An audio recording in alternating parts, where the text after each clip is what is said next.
everybody. I'm so happy to see everyone here this afternoon. I would like to introduce Dr. Tom Garza from the University of Texas, Austin. Dr. Garza is a professor in the Department of Slavic and East Asian? Eurasian, yeah. Department, as well as the director of the Language Resource Center down there. We are thrilled to have him here today. We will be recording this. I know that some of you cannot stay for the whole session, so if you need to leave, please feel free to quietly get up and leave, and then look for the recording later from our website.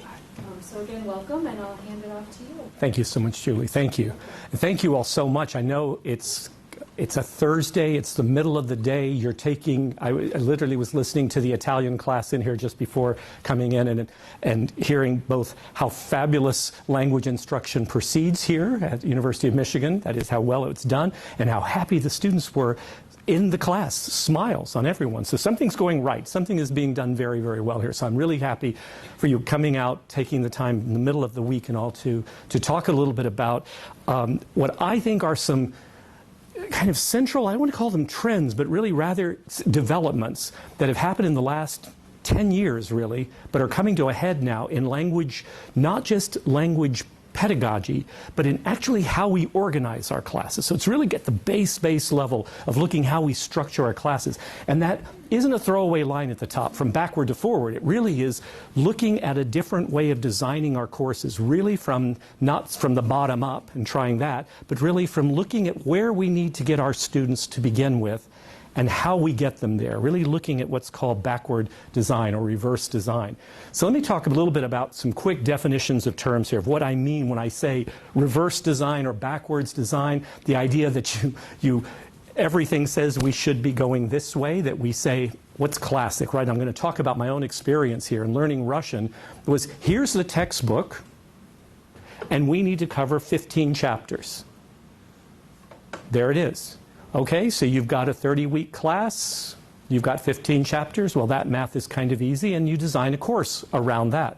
What your students do at the end of all that, well, that may or may not happen the way you planned it to happen. Students will progress in different ways and so forth. But that wasn't seemingly what we were out to do.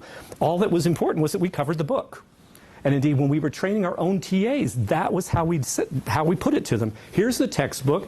In the first semester, you need to cover 8 chapters. And there it was.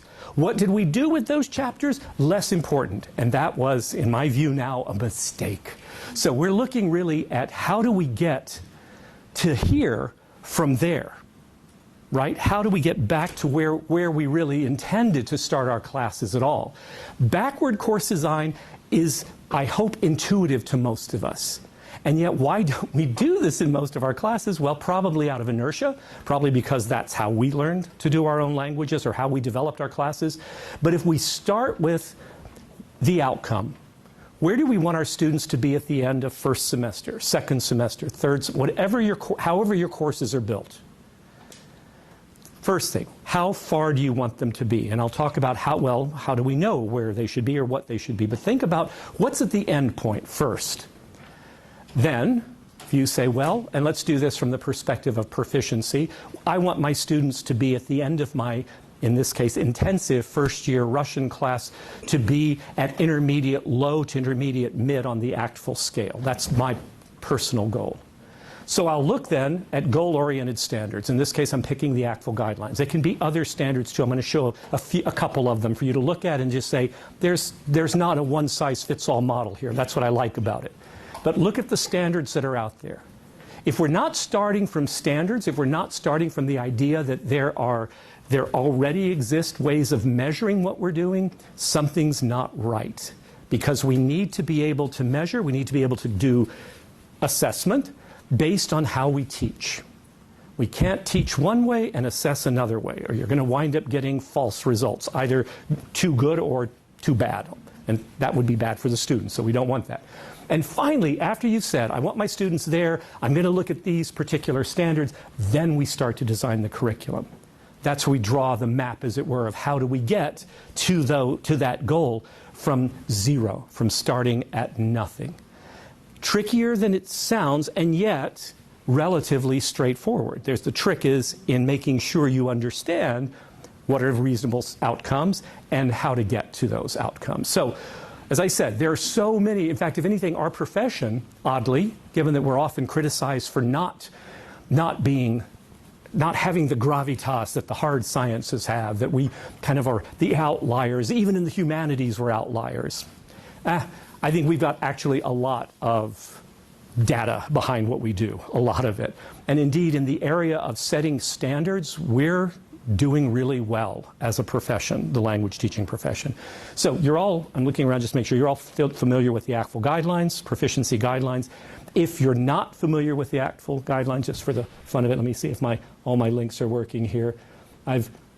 If you click, and I'm leaving everything that I'm showing you today is staying here at Michigan. You can copy it, use it, distribute it. It's all open education resource material. But if you go, I need to share my screen here, don't I? Hang on 1 second. Let me get out of that. There we go. And pull this up. There it is. So if you click on that link, it will take you to this page. If you're not familiar, if you haven't recently, and by recently I mean since 2012, in the last 5 years, if you haven't in the last 5 years visited the ACTFL website, visit it, seriously. And even if you visited it in, say, the last 3 years, go back and refresh your memory of what's there. What is cool about this particular part of their site, the ACTFL Proficiency Guidelines of 2012, this is now the 5th iteration of the guidelines. They really update them quite regularly, are the way that they talk about the descriptors themselves. Now, you'll notice, you may find on this, let's see if I can find my own cursor. There it is. You may or may not find your languages here. I was noticing, for example, on this, Hebrew is not listed up there. But a number of either cognate languages, similar, close languages are there that you might want to look at. Or, for the purposes of this demonstration, I'm going to go to the English one. Why not? If you click on any one of the languages in that left-hand column, it will then take you back to the cone of proficiency and the 4 basic skills. Interestingly, ACTFL is also developing now culture guidelines. A little-known factoid, when ACTFL first began to do the preliminary version of the guidelines back in 1982, when they released a provisional version of them, they had culture guidelines attached to them. They were removed before the 1986 inauguration of the proficiency guidelines simply because coming up with, and you can imagine the problems here, generic cultural guidelines, problematic.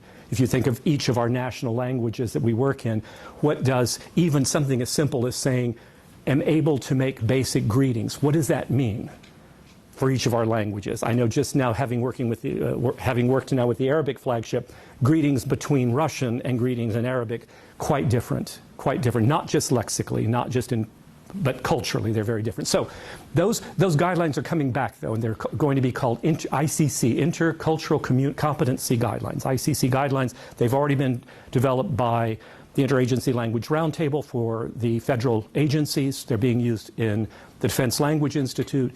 All the alphabet soup, CIA, FBI, all of them are using them as well, and ACTFL is going to be adopting their version of them.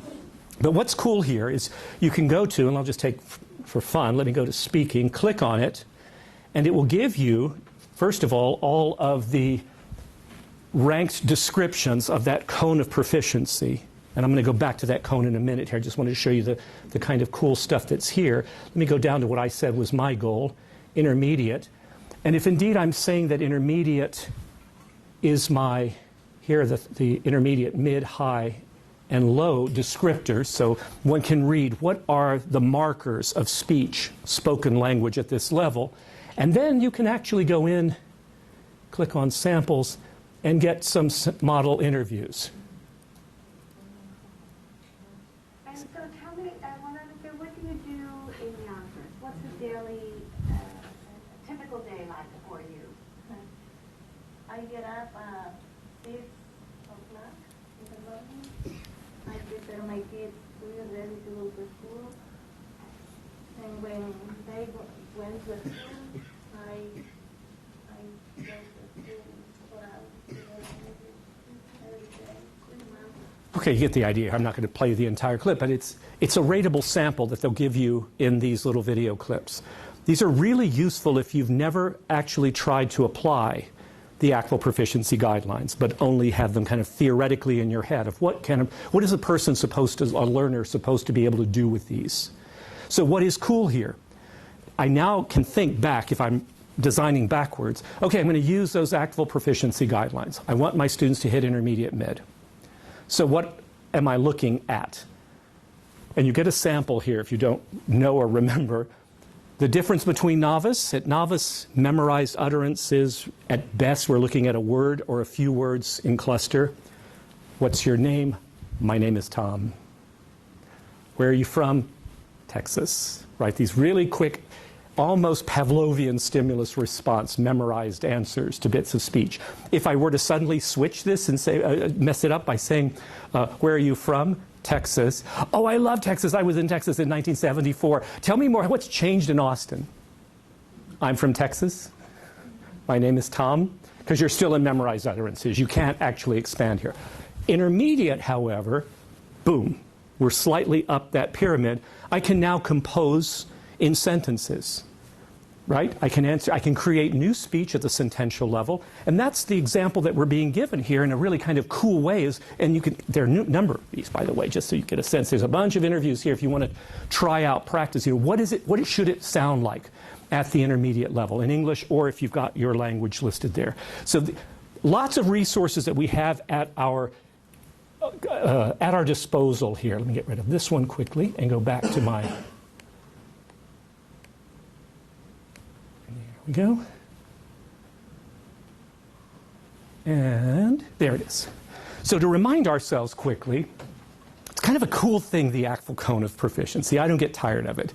It's been now 40 years practically, but I don't get tired of this because so many of us learned and taught, he says, hopefully self-effacingly, in the old style that a language course lasts 3 to 4 years at a university.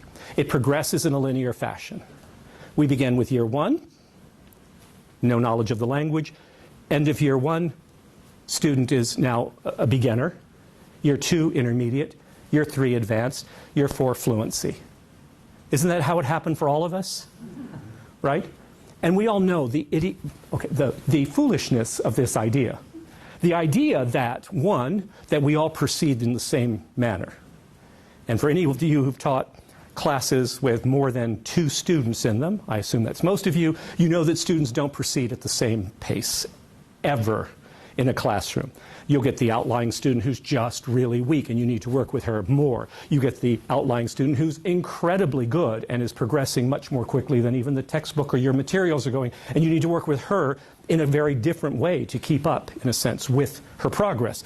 That difference, in fact, means that we're not moving in a linear fashion, and also courses don't move simply novice, intermediate, advanced, high in a linear fashion in terms of time, right? So that at the end of 4 years, one may or may not be at the intermediate level, the advanced level, fluent, superior, which actually is a very small percentage of the speaking population in the world. So this idea that this pyramid builds up from that bottom point, let me see if I can get there we go, from that 0 level at the very tiny peak at the bottom, building upward to intermediate threshold through different levels of intermediate and advanced. And you can see that as we go up toward superior distinguished, the volume increases as well. I start actually in my very first year intensive Russian classes letting students know what's in store, in a sense. It's a little meta stuff. It's a little bit about what we're going to do in the next 15, 30 weeks, is that you're going to start down here. You're going to start at that very bottom level, and I'm going to get you probably about here. And you hear this groan of total disappointment. What? That's it? 15 weeks and I'm at the little bottom? Is that all you can do for me? You're a terrible teacher. And yet you say, no. Right? That's a lot of language. There's a lot of language in there, and there's even more language as we move from here to here, which is where I'll get you at the end of the 30 weeks. I can almost promise. Almost. And when they say, but what about, isn't this fluent? And you say, well, yeah, it is. That's going to be the next year and the year after, and some study abroad, right? And all of that. But giving the students a little bit of a reality check, if you will, about what language learning really entails. And to remind them that the majority of this group up here is a small percentage of speakers in any language, fully educated native speakers. How many people, especially if you get out of the United States, go to even within the European context, how much of the percentage of the population at large finishes a 4 or 5 year university program. That's what we're talking about, being fully educated native speaker. So one set of guidelines we can look at. Another set of guidelines, if you have not gotten, these are obvious follow-ups on the ACTFL proficiency guidelines, begged for actually by, this is a joint project here with ACTFL of a lot of the school level teachers, K through 12, who said, okay, those guidelines are really great, but it's really hard to use them, especially with teachers and training new teachers to get them, I mean, they're basically already working with, I've got to understand Spanish or Italian or French or German or Russian or Persian, whatever the languages I'm teaching, and I've got to learn these guidelines. There's just too much for me to do in a class. Can you simplify for me and for my students what really are these guidelines about? And what they're about, obviously here, is a series of statements of what students can do, what learners do at each level of that inverted pyramid. At the novice level, a learner can use memorized utterances. A learner can, and we can keep that list going, sort of from answer the question, what is your name? Can respond to the question, where are you from? Can respond to the question, as rude as it may sound, how old are you, right? That student may not know how to use any other count numbers, but the student can learn by memory how old he or she is. So like the others, let me go to this one just for a second as well, the can-do statements. So again, if you click on that link, the ACTFL can-do statements are now available. This is a PDF that, again, I'm attaching to the presentation so you can have it here. You can also just get it offline now. It's really, they're available free of charge. I'll scroll through to get to the cool part. They will give you a quick, a little further down here, there we go, a kind of quick, basic benchmarks in terms of interpersonal presentational skills in at all levels of proficiency, of kind of general level of what one as a learner can do. So if we're looking back, I'm getting back to my intermediate benchmark that I'm shooting for here, intermediate mid.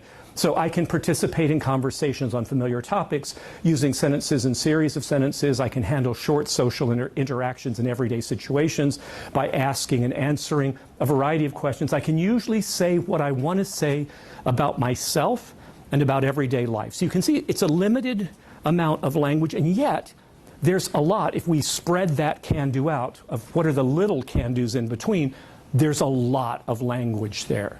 Now, so that helps us as we're doing the backward design of saying, what do I want my student to be able to do at the end of, say, 15, 30 weeks, whatever your program is. For the student, from the student's perspective, we scroll down a bit more. So there's all of them. Here we go. From the student's perspective, they can go on.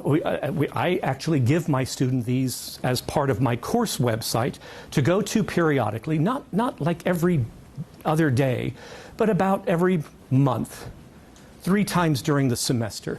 Go to and see where you are on the checklist. Can you do this? And I fill in the blanks with things that are specific to, in my case, Russian. So I can say hello, goodbye. So greet my peers would also be, since this is looking at being familiar at this particular level, I can use the appropriate gesture that goes with that, right? Knowing how, for example, in Russian, you can't shake hands through a doorway, these little cultural markers that go with these kind of things. So I can fill in whatever I like there. And the student can go through and mark whatever she can or can't do at any point in the semester. So as we move, get this back here, move to the level I was looking at, you can see that as we get to novice high now, suddenly they get to be quite a bit. And as I said, even at the novice level, that little tiny bottom of the cone, look at all that the student should be able to do. It's actually quite impressive. This tends to cheer the student up after just saying, that's all I get, is that little bit. But look what all you can do. At the intermediate level, let's get to intermediate mid, since that's my real goal. I mean, look at these kinds of things. I can schedule an appointment. I can talk about historical events, because at the intermediate level I have control of the 3 basic tenses, past, present, future, especially past and present, future's developing, right? I can give reasons for my preferences, right? I like Tolstoy better than Dostoevsky because, and actually answer that question with a complete, thoughtful sentence about it. These are quite impressive can-dos for our learners, for our students. And allowing the student to kind of get this behind-the-scenes look at what we're doing in class, that these can-dos are what are actually guiding my curriculum, is really kind of cool. It's empowering to the student. They start to buy into what it is we're doing every day in class. I'm in class with you so that I can get you to this point. Yeah? We're kind of in it almost like a contract. Okay. So again, all these, the can-do PDF is attached to this PowerPoint as well. So all of that is going to be there for you as well. So a couple now. So now we have the actual proficiency guidelines. We've got the actual can-do. I'll throw in as well the World Readiness Standards. These are coming, there are currently generic ones available, which are terrific. They're quite good, but there are now language-specific ones coming out in 22 different languages beginning this winter. Arabic, Russian, and Hindi Urdu are coming out first. So those will be out November, December of this year. The other languages are going to be following for language-specific standards. Again, if you click on the I on this one too, I'm not going to spend so much time going through all of these, but it'll give you some sample pages of what these look like. These talk about, again, the interpersonal versus the direct speech type communications, and they're really terrific for helping you think about in your classroom as you're backward designing, what do I need to do to get my student to understand not just what I'm saying, right, but also be able to talk about what I'm saying with someone else. That kind of, I can receive it, I have good receptive skills, but then can I turn that information into a productive skill by talking with someone else about it? All of that backward design. So, and I could go on. There's also, in addition, the ICC standards, as I mentioned. There are other standards. We've got a lot of them in foreign languages, guys. We're lucky here. So pick the standards that you like, that you feel comfortable working with, that you think you really can use in developing your curriculum. And now as we back form, what do you want to do in class to get to that point? So I put out something that's a little bit on the, I'm not going to go so far as to say radical. I'm not a radical, but I want to say at least innovative. The flipped classroom. You may have heard this term. It's been now around the last 7-8 years, mostly in our STEM courses.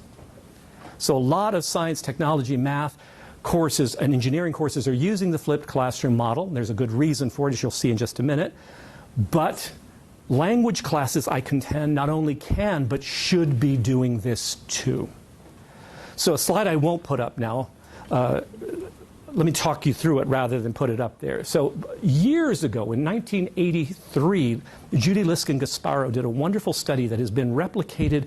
I can't even keep up with the numbers now, somewhere in the 3-4 dozen times, and has never been proven wrong. This is that infamous chart that tells us at the Foreign Service Institute, here are the 4 levels of languages for a native speaker of English, and here's how many hours it takes to get to novice, intermediate, mid-high for a low-level learner, mid-level learner, and a kind of good language learner. It's very controversial. You can already see why. Is that how do you know what a good language learner is, and what makes Arabic a level 4 language and Spanish a level 1 language? Well, you can kind of start figuring that out yourselves too. Needless to say, there was a lot of controversy here. But the biggest controversy wasn't about any of the methodology. It was about the outcome. What this study showed was that it really would take, and I'm going to go kind of somewhere smack in the middle, a language that's in the middle, like Russian, a level 3 language, tough but not impossible for most English-speaking learners, for a middle-level learner to learn, would take in excess of 780 contact hours to get a student to intermediate mid in 2 skills. And one quickly back in the days this came out, did the math. And if I followed at the University of Texas, or at that time, 5 years for first year, and you got to love this mentality too. Why was it always, first year got 5 hours, second year 4, third year 3. Again, I bought this. The assistant professor, I thought, oh, that makes sense. The better you get, the less time you need, right? Right? I mean, imagine if we did this with medical school, right? The closer you get to becoming a surgeon, we give you fewer hours of instruction. So just, here's a scalpel, go at it, right?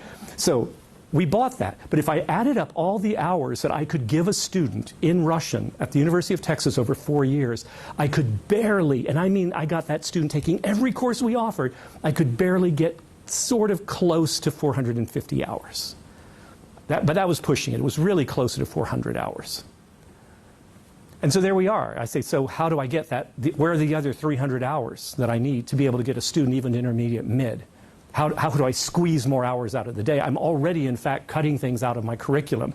The more I'm supposed to be teaching culture, I'm supposed to be teaching all these other things, political correctness and so forth. All of this I'm teaching in class. How do I fit it all into the class? So the flipped classroom that we all began looking at from the STEM disciplines quickly made some very clear decisions for us of what we should do in class.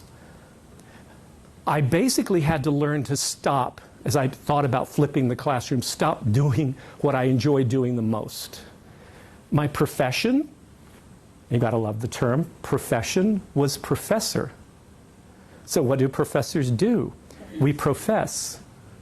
And that was the best part about going into a language class. I could go in, I spoke Russian, I'd been doing this for a long time. I knew the Soviet Union when it was still the Soviet Union, right? So I could talk about cases, I could talk about aspect, I could talk about culture, sure, but I really could talk a lot about language. Using the language, well, they can do that on their own. I know. I learned the error of my ways, and a lot of us did. So imagine this. So I'm going to put this to you as a hypothetical, but keep in mind that I'm actually putting it forward here as think about actually implementing this. But let me say, what if in our classes we took outside of class, we did not talk about in class, presentation of new grammar? Throw that outside of class. Those things that are sitting in front of you, by the way, these things, they do a better job in most cases of doing grammatical description and practice training than we can do in a 50-minute class or even a 75-minute class. Get grammar out. New vocabulary, new lexicon, get that out. Practice using it in class, absolutely. But introducing it and allowing the student to practice, get that out. Homework, including listening comprehension, viewing comprehension, writing practice outside of class. Portfolio activities, I'll talk about that in much greater length in just a minute. Get all of portfolio out of class. And home reading, letting students read about things that they're interested in reading about, not the single text that I would always assign. I like Dostoevsky, so everyone's going to read Dostoevsky's The Gambler. That's what we're all going to read. No matter whether you like that or not, that's what we're reading. Get rid of that. Put home reading outside of class, and it should be on what the student wants to be reading. Back it up. In class is still really important, but now, in fact, I would say it's the most important part. In class, we actively, face-to-face, in fact, I always tell my teachers in training, if you want to lose a few pounds, by the way, teaching a language is a great way to do it, especially in the flipped classroom, because you'll never sit down. During that 50 or 75 minutes, you're up, you're moving the entire time. It's active practice of the new material, recycling the material from the previous classes, days, weeks, bringing in lots of realia from country, trying as best you can to create an in-country experience here in Ann Arbor. A lot of media to bring in culture, and again, focus on production, production, production. It's all about the can-dos. Get your students to do stuff. Work in pairs, work in groups. Do whole group, whole class recitations, then go back to pairs, go back one-on-one, go back to 3, 4 person groups. Move it around. As much, I always tell, again, teachers in training, as much as possible, recreate or create the way language is used outside of these walls. Almost never do we simply have one modality going at once. You're standing on a street corner, and it's not simply going to be one text of one speaker in your ear to whom you're going to respond. You may be hearing conversation behind you. You need to be attending to the traffic light in front of you. The person next to you asks you, where is the bookstore? All of this is going on outside in the real world. That's what we need to be doing in our class as we're practicing the new material that we're trying to get our students to learn. So what does this look like in practice? I'm going to do just a quick little mini module here. And I'm going to make you, I hope, any speakers of Russian in here? Hooray. Yes, good. I want to make you feel as uncomfortable as our students feel, yeah? So what does it feel like? What does it look like? What does it feel like? So at the very beginning, this is at the end of day 2, of my first year intensive class. So students have basically still don't know the letters of the alphabet entirely yet. They're getting them in. They're starting to hear bits and pieces of speech. They're recognizing that funny accent that's coming out of either the material I'm showing them online or that they're hearing me use. And I tell them simply to get them used to hearing. Again, I'm not going to make a case here for authentic materials. I hope you're all on board with that. The reason I go for authentic is because the less time we spend with our students kind of gradually getting used to authentic, the sooner it is that they can deal with the world out there. So remember that golden rule of whether you're teaching reading, writing, speaking, adjust the task, not the text. The text should be an authentic text that any speaker of X would use, but what you do with it will be what your students can do with it. It may simply be recognizing a single couple of words that are cognates. It may simply be recognizing, serious, on day 1 or 2, it may be recognizing a few letters. It may be that simple, but have them look at the text or listen to the text as they come. So all I tell them, and in English, not in Russian, obviously, I'm going to show you a clip of a weather forecast. That's it. Okay, so hopefully, if we're talking about adult learners like yourselves, right away, as soon as I say weather forecast, tell me what you're thinking. What do you think when I say weather forecast? What's in your head? Rain, snow. So, types of weather, snow, rain, sleet, hail, what else?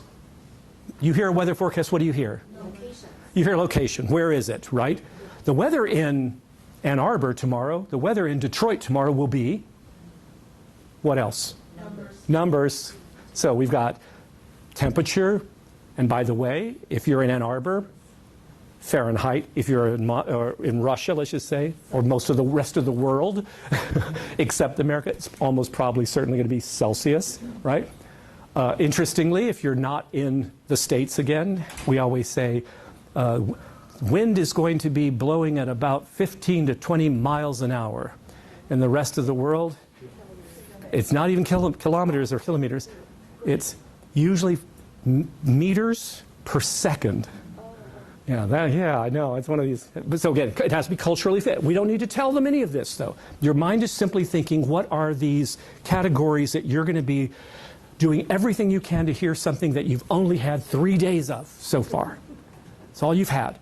Okay, so you've got this idea. There's stuff that we just are hoping culturally is going to map onto this culture. And indeed, part of this, the joy of using authentic materials, is when those maps don't fit.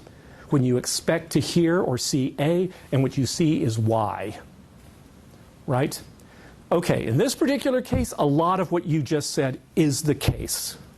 That you are going to hear where the weather is happening, what it's going to be like. And the best thing, again, about using not just authentic material, but authentic video to go with listening is what I like to call watching comprehension.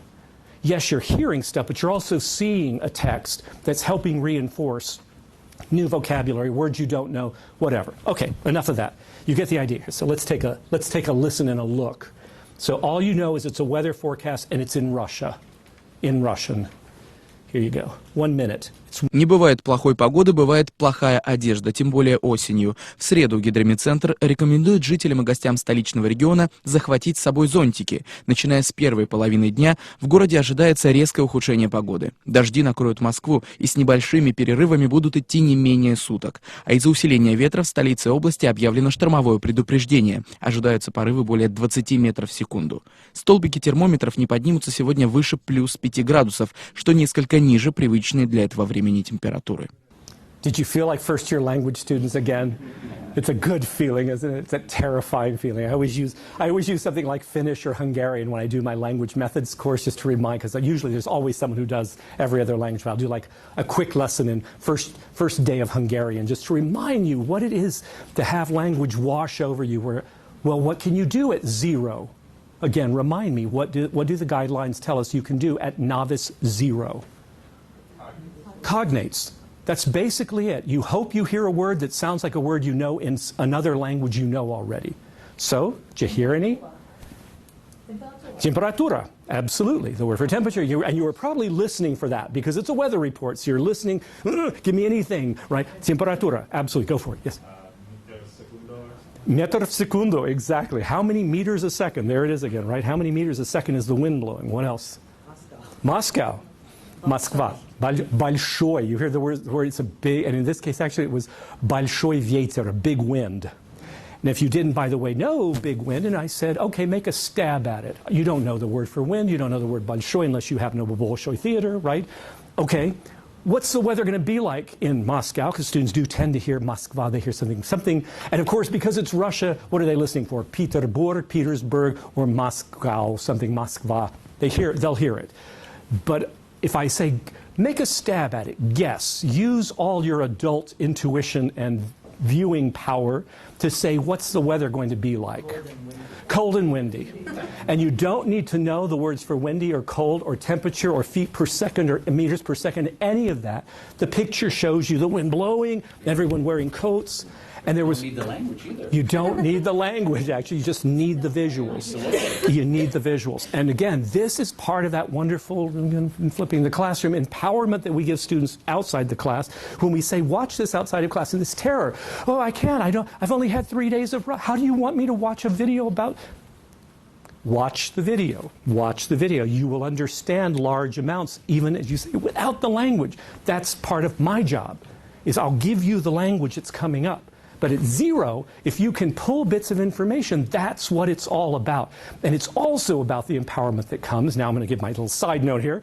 Authentic materials is getting students used to hearing that rate of speed, which is normal, that accent, in his case Muscovite, and that kind of mix of visual and audio stimulus at the same time. Hearing a text and seeing a text, or reading a text that you're hearing as well. Audiobooks, terrific, right? So all of that, I can now at the intermediate mid-level, I go back to this, and I can tell the student at the intermediate mid-level, before you watch this clip or listen to it, you will identify the day of the week on which it's forecast, and it actually starts out saying the prognosis for Wednesday, sredu, what you need to carry with you on that day. And he says, I recommend that you take with you an umbrella because it's going to be cold, windy, and rainy tomorrow. What kind of weather will last most of the day? Rain, wind, cold. How high will the temperature get? All that's there. And all of that by intermediate mid, our students can get. They can do that. So if I started this at novice low, which most of you would be if you didn't know Russian already, it would be very simple. Identify, cognates, words you know. And indeed, I could even be nice to them and say, listen for the word for Moscow, temperature, meter, second. That'd be really, if I'm being really nice, right? That might be on day 1. But on day 3, they need to hear it themselves, right? I can ask them at the intermediate mid-level to summarize the weather report. That's a big can-do, right? To be able to say, on Wednesday, the temperature in Moscow will get no higher than, as he says in there, 13 degrees Celsius. It will probably rain, so you should carry an umbrella with you. Something very short. And then the best stuff now, what can you do in real life? Act out a dialogue with your partner about the weather that day. Let's go out, let's go get lunch. Oh, I think it's going to be raining today. Oh, no problem, we'll just take an umbrella with us. Do you think it's going to be cold? I hear it's going to be about 13, probably want to take a jacket. Great, let's go. That's an intermediate mid-dialogue. I'm seeing a lot of you nodding. That's making me very happy. See, a lot of you are looking at me like, death to the person, the foreigner who's in the room here. But we'll see. I'll try to convince you another way. Okay, it's going to be your turn now. You get to play with this. Quick question. Please, questions, please. The video is home activity or classroom activity? So that whole line that I would give, so that part would be at home. That would simply be listen as many times as you want. And the one task would be write down anything you understand. Okay.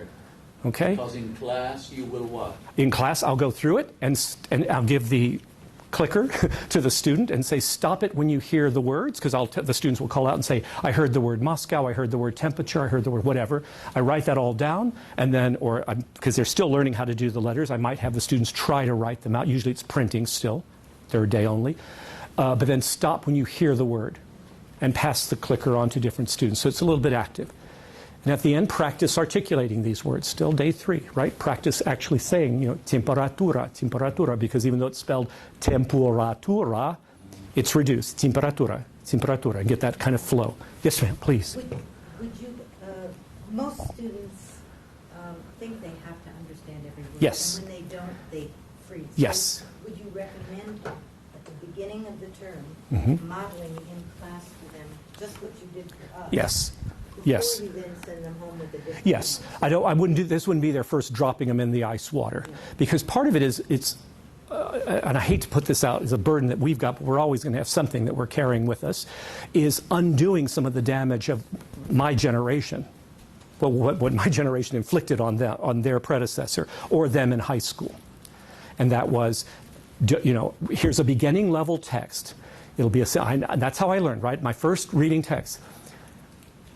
Это Антон. Антон студент. Антон хороший студент. This is Anton. He's a student. He's a good student. Where the hell do you ever hear a person say that text in that sequence, right? No one talks like that. No one writes that or reads like that. So that's where what I don't want them to do is feel that they can only do a text that they will get every single word, but rather how to approach a text that they may encounter and get what they can get out of it. Part of, you'll see in a minute, I'm going to talk about are the affective, not effective, but affective factors from this methodology. And I'll preview that real quick. Students get really brave using this kind of flipped classroom. They do things that they shouldn't be able to do. They'll try things they shouldn't try because they think they can, and that, for our profession, is great. Again, for the surgeon I was alluding to earlier, not so much. You don't want a surgeon going and saying, I've never done brain surgery, but I think I'll give it a shot today, right? But in this case, a student says, I bet that meant this. And put something out there. Yeah, that's what we want. Okay, your turn. Let's you guys play with one of these real simple ones. So, what do I give you? This time you're all going to be learners of English as a foreign language, let's say. So you're all non-native speakers of English. And all I say is that it's a television advertisement. So your mind should be telling you television advertisements, by the way, terrific. I have yet to find a culture in which advertisements are not great language material. They're short. There's often humor. They're often trying to do what? What is the commercial trying to do for you? They're selling something, right? They're trying to persuade you to buy my product or do what I'm telling you to do. So it's great kind of face-to-face language about do this, buy this, go there, right? Okay, so all I'm telling them here, and if you're reading it all, you'll see what the product is, but that's irrelevant because our students at the beginning don't know all that much about American culture or the English language, but it's a television advertisement and very short. Here we go. Meet Tim Mahoney. Tim thinks you need to be some sort of mastermind to do your own taxes. So we flew in mastermind George Smoot to help him. Okay, what does it say there? It says, did you buy a home? Did you buy a home? Yes. Then I press there. Okay. Thanks. Intuit TurboTax. Taxes done smarter. Real simple. Again, the language is not complicated as it should be in most, as it should not be complicated in most television ads. The whole point is we want to get to the largest number of people, so the language tends to be very simple. And in this case, trying to put a little bit of humor in it. But so what can I do with this? First thing, ask yourself, because we're designing backward, what's the proficiency level, the test? So what's the goal or the product in this case of the assignment? What do you want to get out of this for your student? So you're going to have to think ahead of time. I'm going to go back between these two slides. What are the outcomes again? So start with what's the proficiency level we're looking at? Let's say you're beginners. Again, we'll say you're novice high beginners of English. So there are linguistic things to listen for or look for, communicative things, exchanges being done, and there's some cultural information in almost every single text, certainly in that text. So let's go back and now ask, what was the goal then at novice high that you could now form for your class to say, okay, I want to do this listening comp, novice high level right now, we're at week 3, 4. I know I'm going to use that TurboTax video. What am I going to do with it? And what am I going to, in this case, what's my point? Listen to this so that you can do what? Be brave, be bold, be beautiful. Yes, sir. Formulate a have-you sentence. A simple have-you sentence, yes. Right? And indeed, whether we're doing American or British, it may become a do sentence, right? Do, did. So in this guy, Smoot, says, it says, did you buy a house? Well, did you? Yes. And indeed, I could say, produce now. Yes, comma, I did. Right? Have you bought a house? Yes, I have. Have you? Yes, I have, right? So indeed, that could be the simple, that's it. Say that's your grammatical communicative goal. Simple, novice, it fits. Was there anything else that we could have done from that little exchange? There is. Much, much more at the novice level. Hint, think of the narrator, not the actors. Think of the narrator. Simple lines at the very beginning. I don't know, maybe you didn't hear them. I feel bad because the volume was low. This is and meet, right? Meet Jim Mahoney. This is George Smoot. Real simple ways of kind of doing this. Meet, this is, and so on. Again, novice low, novice mid-level speech. This is meet. Straightforward. And indeed, that immediately can become a communicative task in class of who is this? This is so-and-so. And that, oh, meet so-and-so. Real simple. They watch it at home? They watch it at home. They watch it start. Well, then I'll bring it into class now to get the communicative stuff out. The whole point is I put as much of the presentation out there outside of class. So I've given the grammar online about asking the question, what is this is, right? Who is, question mark. So they practice the grammar first. Now listen to the clip. Do you recognize, can you hear those sentences being used? Excellent. Come to class tomorrow prepared to introduce your neighbor to the class. And then you bring the video again? That's right. I'll come into class now. They've all seen it. It'll be an old friend, I hope. Put it out there, and now it's not going to be, okay, let's all listen together. Now let's practice this. Do you hear this? No, we're going right into production. How about just use the background information? I could absolutely do that, right? I mean, again, this is not a one-size-fits-all. I can use that, what I'm trying to put out here, in fact, is I can use that same clip at every single level of production, by the way.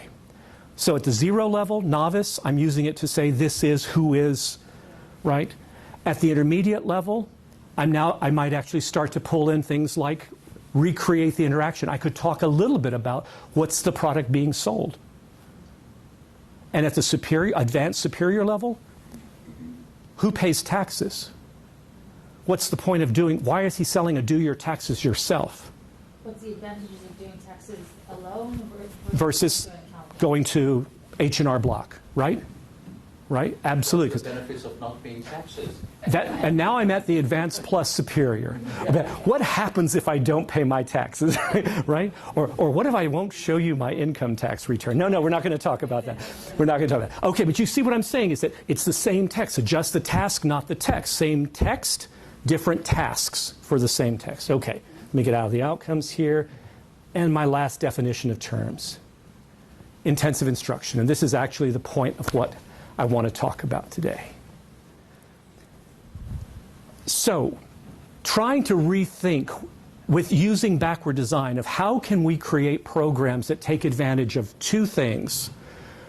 Putting more of the stuff that we would normally have been doing in class out of class. Right? And I'm hopefully you're hearing where I'm going with this, why I mentioned Judy Liskin-Gasparo's study. How do I get that 720 hours? Secretly, right? I can't give the students 720 hours of my time in class, but I can construct a course where the student would do another couple of hundred hours over the course of a year outside. Online materials, portfolio materials, home reading, et cetera, et cetera. I can get those extra contact hours I need. I don't just mean doing homework.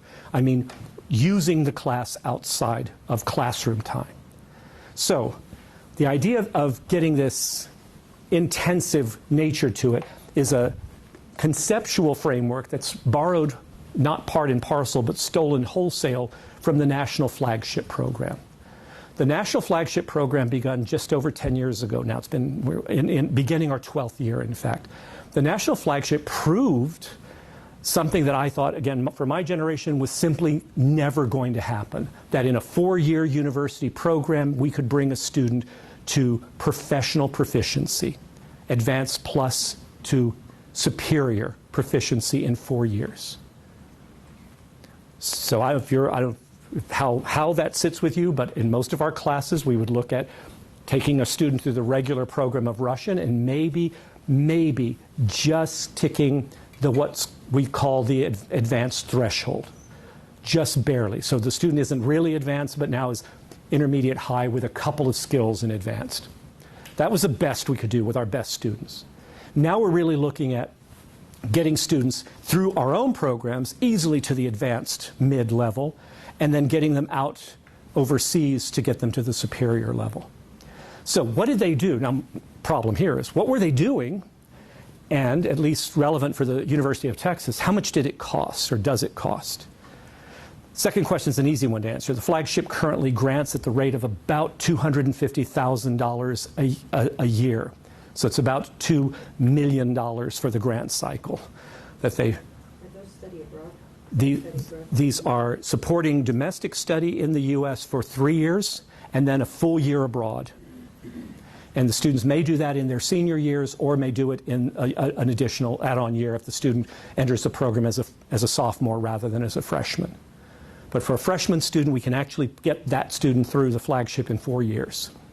Other students would get through in 5. So that's a lot of money. There aren't all that many of them. The flagship programs, now there's 26 in the U.S. at different universities. But the idea of what they were doing in class got a lot of us thinking, how can we do or try to do what they're doing on a budget? Can we still take the methodology, the pedagogy, without throwing a lot of money at it and try to get the same kind of outcomes? Well, we had to look at what were the components of the course first. So what's crucial to get the intensive program to work was, okay, we need those increased contact hours. So I'm not going to get my students to an advanced level of Russian without at least somehow getting 750 contact hours, which it can't be in my classroom, because we just cannot do that. The student is taking 3 other courses, taking mine and so forth. So using the flipped classroom, I can put a percentage of those hours, and indeed for us, every hour our students spend in an intensive class, they will spend on average 1.5 to 2 outside of class.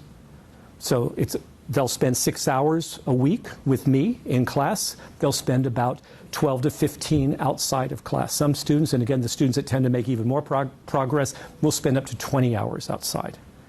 And I'm, by the way, borrowing, and stealing every hour from them. I'm convincing them, for example, convert their Facebook pages to Russian. Put Russian music on their phones to listen to. Basically, things that they would do anyway in their lives, using as much technology as possible, do them in our languages now, rather than in English. So that's how I'm borrowing, and stealing those hours. So flip the classroom, 1. That's very much the flagship model. Lots of blended in-class instruction. And what I was just seeing outside the door here, you guys are all doing that already. The idea of using a lot of multimodality, using online instruction, using a lot of visuals, right? That kind of part of your instruction is face-to-face, but part of it is also online, even while you're in class. Lots of out-of-class activity based on the web. So again, I'm trying to get students to do what students would be doing anyway outside of class, but doing it in our language. Portfolios, which again I promise I will come back to, looking really to try to get student-centered instruction, really crafting our courses for our students through the portfolio. Using blog sites and chat sites for autonomous interaction. That term, by the way, came up in my generation in the 1980s. Wilgo Rivers was one of the first to use this in kind of popular parlance to say when we know when our students have gotten to proficiency, when they're no longer counting on us for interaction, but are doing it themselves. They're initiating interaction. Again, those of you who've had any experience with the intensive method know that autonomous interaction is one of the best products of our courses. They just go out and do stuff on their own. They really just kind of have this sense that I can do things in this language. I know how to do that. And finally, ideally, have an integrated study abroad experience. And this can be not flagship as an entire year, a capstone, doesn't have to be. Experience now shows if you do 2 15-week semesters of intensive instruction, to get to intermediate mid, and then cap that with even a 5-week summer study abroad program. We've been able to bring students up to intermediate high to advanced low in 1 calendar year. Head blown, right? Mind completely blown on this one, for me, for this generation. You all, and for our own students, I hope, will be seeing this as the norm now in coming years. So why do I put such an emphasis on using this guy and using all this online stuff? What's so great about trying to get, how do I get those 720 hours, is that I can use online materials now to imitate, to simulate real-life communication in ways that I just couldn't do in a classroom that wasn't a wired classroom. I can use student-centered activities throughout the class. I can tell students, go, as one of the home task assignments, go home. The task will be the same, is get me, let's say, address and phone number. Something simple. This is early on. Address and phone number 4, and then a business you would be interested in finding when you get to Moscow, when you get to Rome, when you get to Madrid, name your place, right? So the student now is not doing the same textbook assignment. The actual product is very similar, an address, a phone number, contact information, but each student is doing his or her thing. I'm interested in music, so I'm going to go to a music store. That's the first thing I want to do. I want to get some Russian music, and so where's the music store? And I'm going to get online, I'm going to find that, and I'll bring that. That's going to be one of my activities. Very basic level, but it's a real world activity. Greater amount of face time in L2. Probably the most understated big ticket item that we have here. The more I can get rid of things like explaining grammar in class, introducing vocabulary, all of that I used to do, get it out, I spend my 50 minutes really in communication with students. They're using me for what they should be using me for. I should be their either native or semi-native, near-native informant, right? They're doing much more of the talking, but I'm right there with them. This, by the way, guys, is what's going to save us, and always has been what I've believed, and I believe it more than ever, from the whole online thing. Why can we never go entirely to the Rosetta Stone model without us?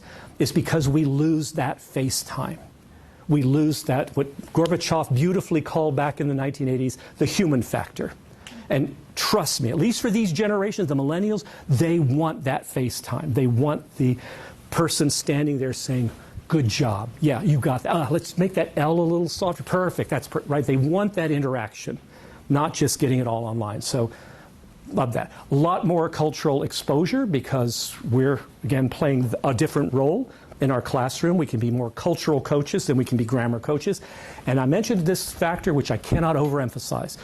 By doing this, believe it or not, by bringing in an intensified structure to the course and putting more outside of class on the student, we lower this stress factor of, I'm going to be called on, we're coming down the row, I'm at the end of the row, I've got to think what question's going to be asked, because that's not what we're doing in class anymore.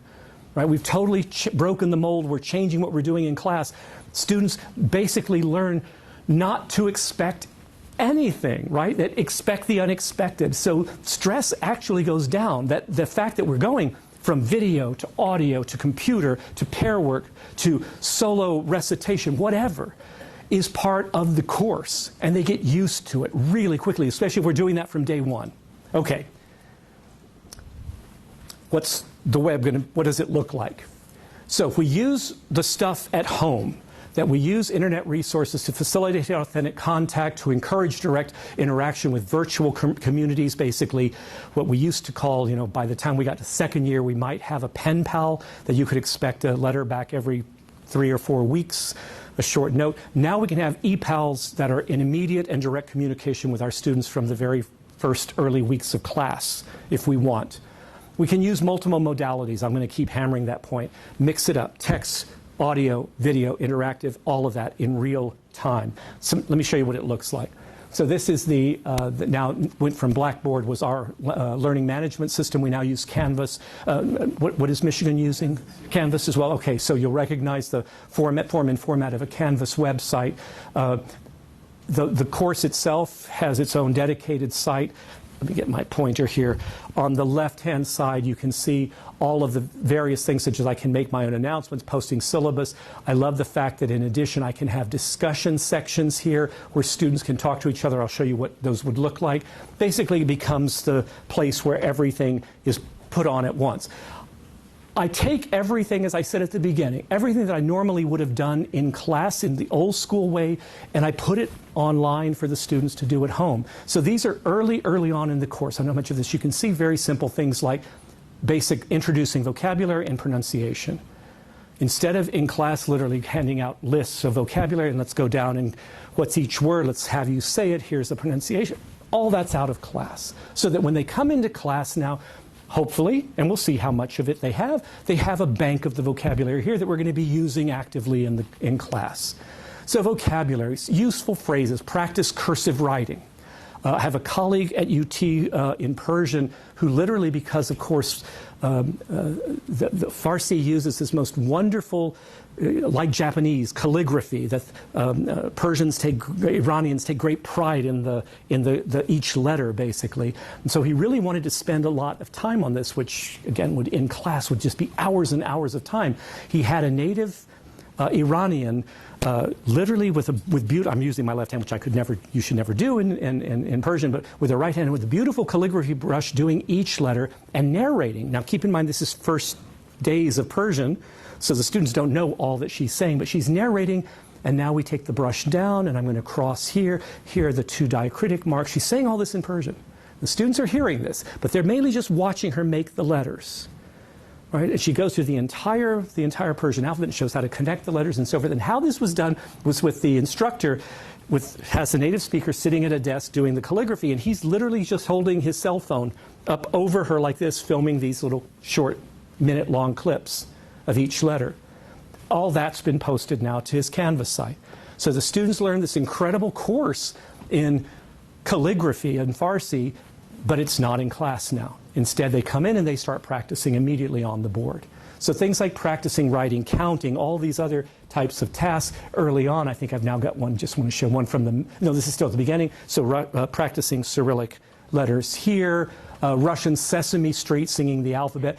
I don't do any of the alphabet with them in class. All of the learning the Cyrillic alphabet, all of that is out of class as well. So they practice all of that, and then to get them to the point of doing that kind of work on their own, autonomous interaction, we turn to the portfolio. I promised I would talk a couple of minutes about this. Portfolio assessment is a really large component of the flipped classroom for a couple of reasons. One, if we're really trying to tell students, I'm trying to prepare you to get out there and do this on your own, then we need to put our money where our mouths are and say, a quarter of your grade is going to be based on the portfolio you turn in at the end of the semester that's going to show the work you did on your own, outside of class, using materials from class. I'll explain how I divide that up in a minute. So the portfolio is student-centered. No more, here's the text that I want you to read, but rather you pick the text. It's interest-based. I'm not going to say we're covering only literary topics because I love literature. Maybe you don't. And it's self-leveling. That's an important statement, that I'm not going to expect all the students to be working at the same level, proficiency-wise, at the same time. So students will seek out exercise or seek out texts online that they can handle. They're going to start basically looking for tasks and looking online and say, oh, look, this is something I could write about. This is something I read. I understand what's going on here. That's what I'm going to write about. They're very self-leveling. So weaker students will find tasks they can handle. More advanced students will look toward more complicated tasks that they can handle.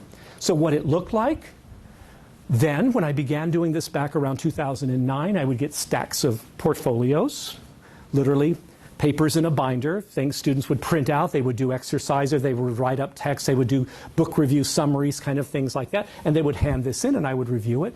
I get none of that anymore. Everything is in one of two forms. Either I get a flash drive from the student. Here's everything I've done. Enjoy. And there's everything there from video clips, audio clips, PDFs of writing samples, because that does come up sometimes, or websites. They do their own give me a URL for a website they've created that has the same things that might be here, but in a more expanded format. And it's quite remarkable because these are entirely their creations. The entire portfolio is one of the best productive exercises we can give them. They create it from A to Z. Please. May I? Of course you can. But if you don't mind, what level of guidance they get for this purpose? Thank you. Your check is in the mail. Next slide. Thank you. Thank you, sir. That was perfect. So, guidance, right? Because we don't want them. You're right. You're right, especially in first year, right? Well, let's go out crazy. But what I want is a guided free exercise, right? I want their go out, explore, find things, and bring them back to me. But I also know that both in terms of keeping that stress level down and in terms of trying to keep my curriculum on track to get them to that proficiency level, I need to give them some guidance. So I create, and my teachers create, we keep this as an ongoing flow because websites will come and go, as you know. Sometimes URLs are there and then they disappear. Sometimes YouTube videos are there and then they're gone. So these change, and they also change according to our students' interests. But we produce for each, as our unit still has a kind of guided set of materials that go through the course, we provide portfolio activities that match with our course texts that we're using at the time in class. So if we're doing a course like at the beginning on weather, there may be some exercises or portfolio activities based on weather. What we tell our students is, at the end of the term, your portfolio should contain no fewer than 30 entries. This is at the end of the term. 30 entries. 15 of those entries have to come from our menu. We're going to give you 50 of these, and half of them, 15 of them need to be here. The other 15 are your own, whatever you want to do. Okay, so the structure is in things like this. So I put some here. This is early on. Pull this. There we go. So this one is on the Russian, how to address a Russian envelope. Something, again, very simple, straightforward. And you click on this, and it's an envelope, and we tell the student what the student needs to put on in Russian. The capital cities of the former countries of the former Soviet Union. This is a wonderful activity. This is middling now. So we're number 12. So we're somewhere around October. We're in mid-October. It's a YouTube video of, at that time, President Medvedev explaining why he had changed the name of the Russian militia, to police.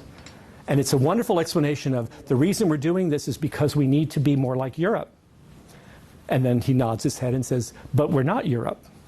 And so our police is still going to be the same militia that you've been used to for centuries. Smile, right?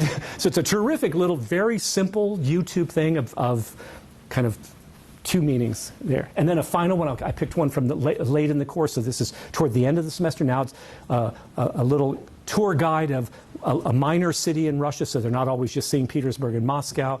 A little bit of verbs of motion here, tongue twisters.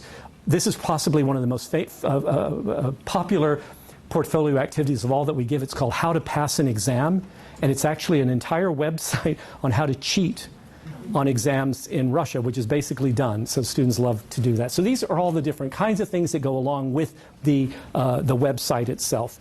And half the portfolio activities come from that structured side, and half can come from whatever the students want to do. On a weekly basis? This basically they pace themselves. They're self-loving, so they're self-paced. But we tell them that we do 3 checks. So we start the course. It's at the end of each month. So at the course starts September 1. At the end of September, they hand in whatever they've got or give us the URL, so that we can tell them: are you making satisfactory progress? Do you have enough? Are they appropriately difficult? Or are you just getting off too easy, just putting down a few words? We give them feedback.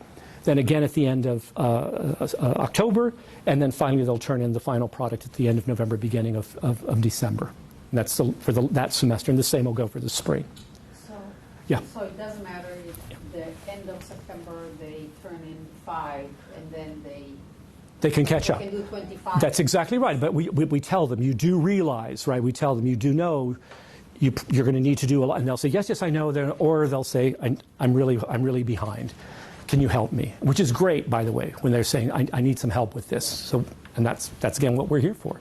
So the last form of entering kind of material for this kind of thing would be for this kind of methodology is the web-based practice, online practice. So in addition to the online presence on Canvas, we construct for each of our sections, and so it's a closed Facebook page, so it's not, we don't worry about privacy issues here. No one can see this except the students in the course themselves and the instructor. If you wish, by the way, some of my instructors choose not to participate in the Facebook site. I always let the students know I am on the Facebook site because I add entries to it. Now, what I do tell them, though, is the Facebook site is judgment-free zone. I don't correct what they put up there. I'm not going to come back and say, by the way, John, you put up this thing and the grammar's all wrong. Let's go back over it. I don't do that there. That's a completely separate conversation one might do in office hours.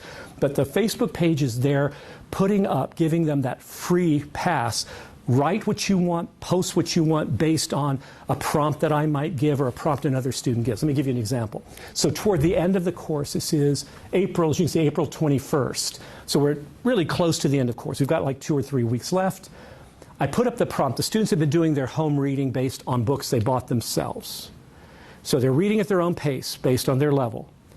And I tell them at this time, how's the reading coming? Give me a kind of final report. How often are you still using a dictionary? That was my big question. Are you still using dictionary a lot? And this is kind of what we got here. And I'm going to just try to read through a couple of these using English with the mistakes that are reflected in the Russian. So she says, well, it's difficult for me to read in Russian without a dictionary. I can read not badly in context, but I like to know exactly what I read. Every now and then, I don't use a dictionary, and I make mistakes.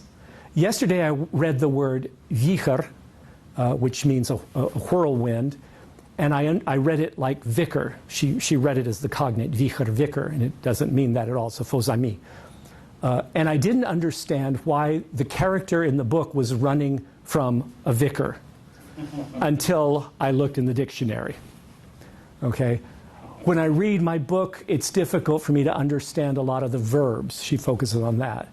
In the book, there are a lot of verbs that I don't know. I also think that it's difficult to read in Russian without a dictionary. It's simple for me to understand the grammar. I like subjects about which, and so now she goes to her own book. I like the subject matter about which Dostoevsky writes. I don't think that in the book so far, there's something I don't like. That's not bad, right? This is what I'm aiming for this. This is a good kind of level check for me as well. Again, I tell them it's a judgment-free zone, but of course I'm reading these and I'm looking, are they getting close to that intermediate, low, mid threshold that I want them to be at? By the end of the course, they need to hit, I'd like them to hit in writing, to hit an intermediate mid. This is getting very close. These are now paragraph, sentential sentences that are putting together connected thoughts. And the activity on this site, target language? In target language. This was all in target language. That Facebook page? The Facebook page is ours. And so at the very beginning, when they don't know very much, there's a lot of pictograms. I use a lot of emojis. So I put the Russian up, and then I put in pictograms or emojis, so they know exactly what I'm after. Yeah. So no kind of casual in English nope. guys? That's the only, the Russian film tomorrow. Yeah. So the big rules on this, they have 3 rules. Okay. No ad hominem attacks, so no swearing, no profanity, none of that, right, obviously. No Google Translate, and no English. Okay. So no English, no Google Translate. Those are, but they can do anything else they want. So they do use emojis every now and then. Okay. Yeah. Yes, ma'am. Please. 2 questions Please. related. You said it's a free zone. Yes. And yet you read it. So is there any point in time that you intervene? Yes. So I often, from this, I will respond to things that are up here. I don't correct anything. No, but in terms of, you said this one is pretty good. Yeah. So I won't respond in terms of level to say, oh, work on some more descriptive use of language here, or use more adjectives, right? Nothing like that. Not on the site. Right. No. Would you intervene outside of the site? Yes. Outside, yes. Outside of class, yes. In office hours, yes. That I might go back and the student says, what can I do to get better? Well, let's look at some of your writing. Yeah. And I might go back to this the way I would go back to a piece of homework. but it's completely at the student's request. I'm not right. You would not intervene on your own? No, no. And here I might put a comment here. I might like this, for example. This student saying, I've been reading Hamlet, translated by Boris Pasternak. This one has actually, this student did not, I'll show him in a minute in the next clip, did not want to take the class. He's an actor, and his drama coach told him to take Russian because there's a lot of good drama in Russian. So he's taking Russian, he's reading Hamlet, translated by Boris Pasternak. It's a really cool thing. But his Russian's a little rough around the edges here, and so I might like it, and I might comment asking him questions so he'll write more. I might ask him, I said, so I wrote, Isto, tell us more about where you are in the play. I said, and I'll say, has Claudius died yet? Something like that. Or, is Ophelia drowned? And let him answer, because I want him simply to get more practice at it. That's right. Yes, please. Mandatory? Sorry. And the other part of my question. I was going to say no. The answer is no. It's not mandatory. Yeah. So, and I don't know if that's what you said. So is it self-select?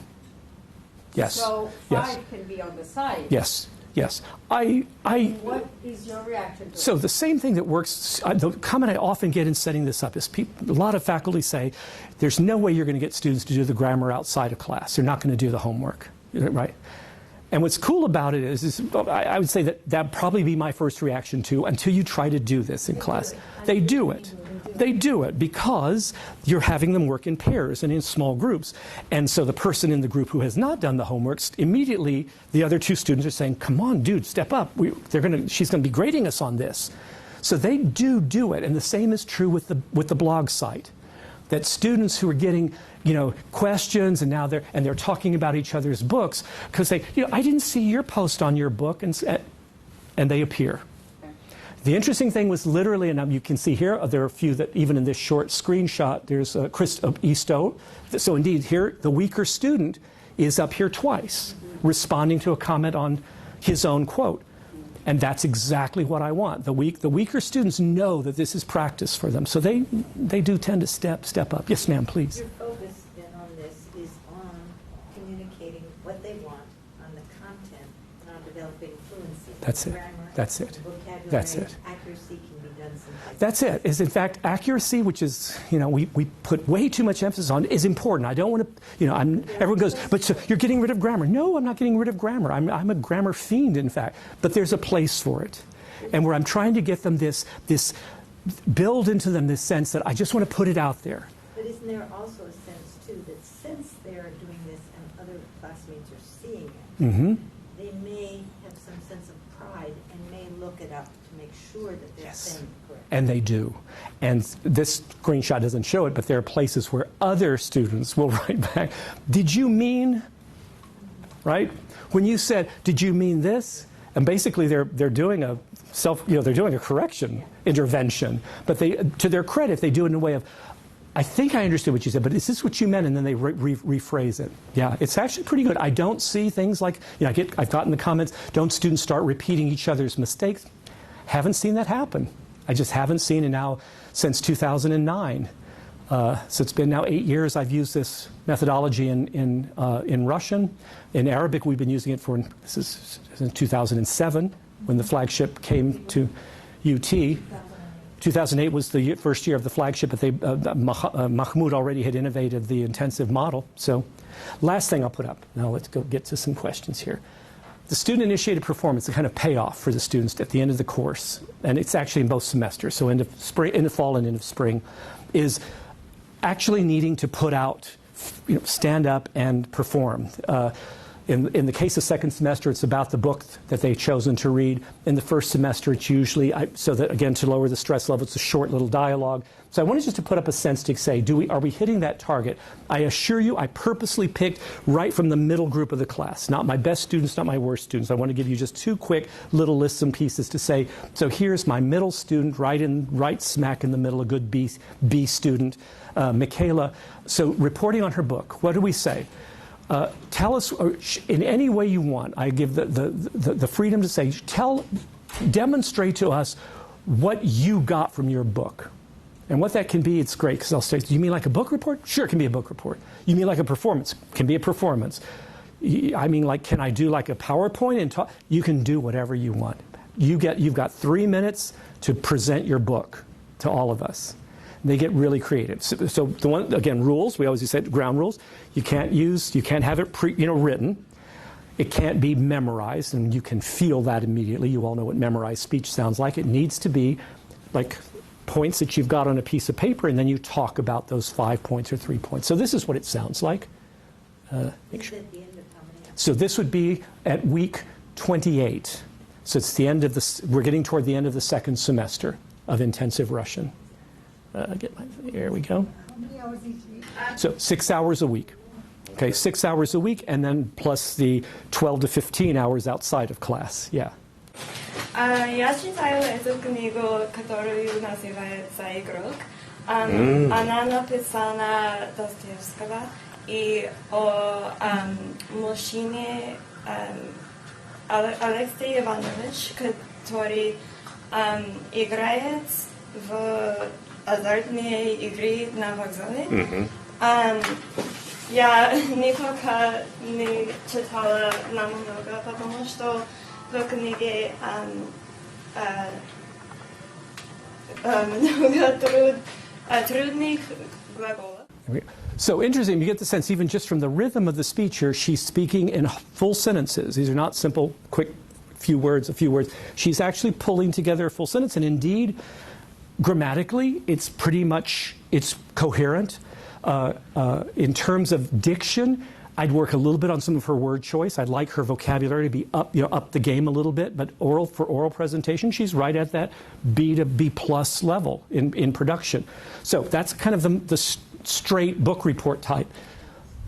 This is my drama student again, coming in, who's been reading Hamlet, who's coming in as Hamlet. And you'll hear right away he's a lot more performative, but his Russian is really just cracking into intermediate. He's still struggling a little bit with getting full level speech, but watch the enthusiasm here again in trying to say how he puts it out there even if he's struggling with it. Здравствуйте, ребята. Здравствуйте. Сегодня я иду одежду, потому что я хочу делать мир Гамлета. So I want to talk to you about creating the world of Hamlet. Драму Гамлет Williama Shakespeare. I'm reading the drama of Hamlet by William Shakespeare, which Boris Pasternak translated. Это самая знаменитая книга и драма в мире. It's the most famous book, play in the world. So you can see this is much more halting. This is really just barely threshold intermediate, but the performance element, the idea that he knows he's going to get up there and he's an actor anyway, is putting him there to put it out there, right? Get the Russian out there, and indeed nothing that he's saying would be incomprehensible to a native speaker. It's not they go, what? Wait, what's he talking about? It's absolutely, I don't want to say good Russian, but understandable Russian. He's making mistakes, but he's putting stuff out there. Now, this is to a D, this is your bed, truly my last thing here. What about students, because you're talking about this, using this method for a whole group of students, and I started off the talk today by saying our students aren't the same. So what about those students that don't have in them the performance quotient? They're not natural born actors, and are truly put in a sense that the language, their progress is impeded by the fact that they're not performance-oriented at all. So I hadn't thought about this until actually I'd met Adi at the University of Texas, are there alternative proficiencies for students who are still making progress in Russian? The woman I'm going to talk about was absolutely a good, solid A-, if not an A student, but had dreadful fear of public speaking. And this assignment mortified her both in the fall and again in the spring. She truly was like in tears in my office. I can't do it. I can't do it. I said, well, you kind of got to do it. This is the payoff. This is this is a big part of the grade, and you should. Let's come up with something we can do here. How can we show your proficiency? How can you demonstrate what you know in Russian, but in a safe space? So I suggested, videotape yourself performing. I said, I don't normally do this, but in your case, yeah, videotape yourself. And I said, your task is this: show me what you can do with your Russian. Show me that you understand the text you've been reading, and that you've got some proficiency, not just in Russian language, but the culture too. And this is what she handed in. I'll just show a piece of this. So I'll cut through a couple of quick parts of it. So she comes in, she handed this on a flash drive, and I actually played it to the class before I had seen it myself. And she's in the class. I did it with her head down. She put her head down. And all of it, myself included, were in tears by the time this thing is over. So let me show you at least the way this thing starts out. And I hope there's, I really hope there's a little bit of sound here. Let's try. So this is a poem by the probably the most famous Russian poet Alexander Pushkin, called "I Walk Along These Noisy Streets."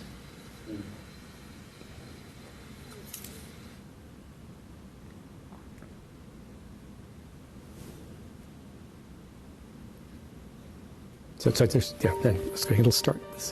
Yeah.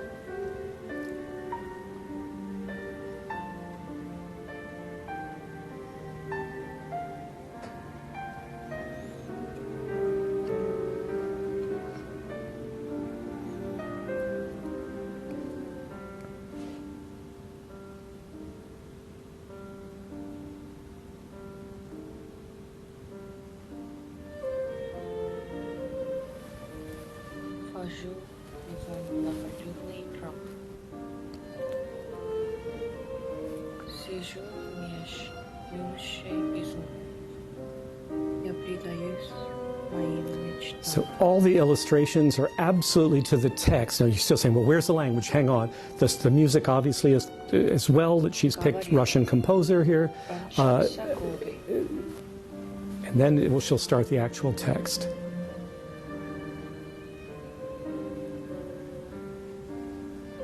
Image here of the firebird losing its tail feathers.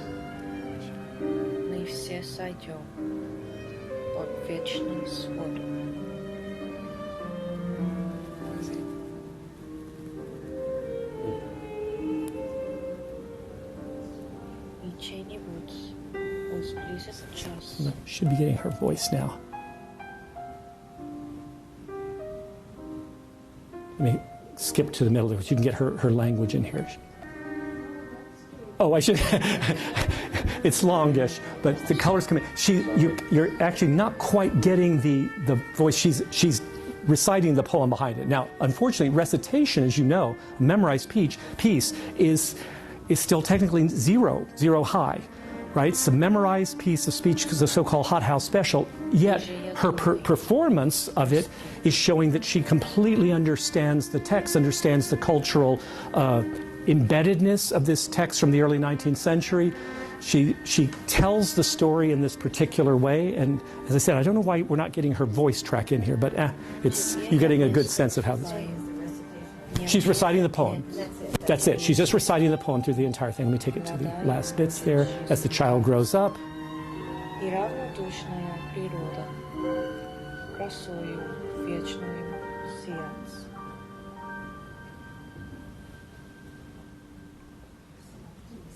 So this was that classic case of how do you do this, of dealing with a student who can't, this. And then I should do the last kind of parting shots. But are you evaluating oral skills? Right. So here's the deal. The presentation at the end is, yes, it's being able to put out the language. It's also to show cultural competence, right? Because I'm trying to do a more holistic evaluation of it. So in everything with the exception of free speech, she's ticking all the boxes. Keeping in mind, by the way, I'll throw this last kind of parting shot on her case. Russian is her fourth language. She's a native speaker of Korean who learned French in Korea, then came to the United States, learned English, and is learning Russian, or learned Russian as her fourth language. So anyway, I want to put that out there, saying the project part of this can be pretty much anything you want. I will try not to bore you in the last 40 seconds here. as I finish up, just to give you some results from the initial cohort. It's a plural in Russian. So from 10 to 17, I didn't keep data the very first year because I wasn't sure actually that I could do the intensive. So from 2010 to 17, I began keeping data. So just some things about my own cohort. 89% now in 7 years of this course have continued on after taking the 1 year intensive to do third year or even fourth year in Russian. Third year, there's 89% compared to just under 40% for our regular 2-year sequence. So students who took it, and indeed I will tell you a lot of students, I'd say about a third to between a third and a half, admitted that they were taking it because they could fulfill our liberal arts language requirement in 1 year. And so, yay, I'll do 30 weeks of Russian and I'm done, I can walk away. But instead wound up going into, most of them went into our third year class. On average, 20 to 25 students from cohorts of 50 to 60, so we had 50 to 60 students taking the intensive courses. About half of those students would continue on to do the summer study in Russia. Again, much higher than our usual number. And the students who went into the Moscow program scored higher and continue to score higher on their entrance exams into the program than any of our students have in the last 20 years that we've had this program going. So that's based against students who've had 2 ongoing years, or some of the students have even had 3 years of Russian who go into the summer program. And this 1 year cohort has gone in and scored, they've consistently scored in the highest percentile. Based on across our languages, and these are, I'm trying to remember, I think, yes, this is now current. This is up to 2017. These are our average retention rates from first year into second year. So students who finished either the 2-year sequence, which you can see given as, there we go, 4th semester, 2-year sequence, that percentage of students continued on to the end, finished the course from first to second year. This is the group that finished in the 1-year sequence. And as you can see in almost every case, I mean, even Arabic has, given that Arabic always has used a much more intensive one, they only improved 26%. But languages, there's Hebrew at 37%, Russian down here at 41%, Persian improved literally twice as many students, more than 53%, right? The differential's quite astonishing in that respect. Can you explain it in a layman language? Yes. Was not able to follow. Okay, so our normal course is first year X, Persian, Hebrew, Russian, 1 year.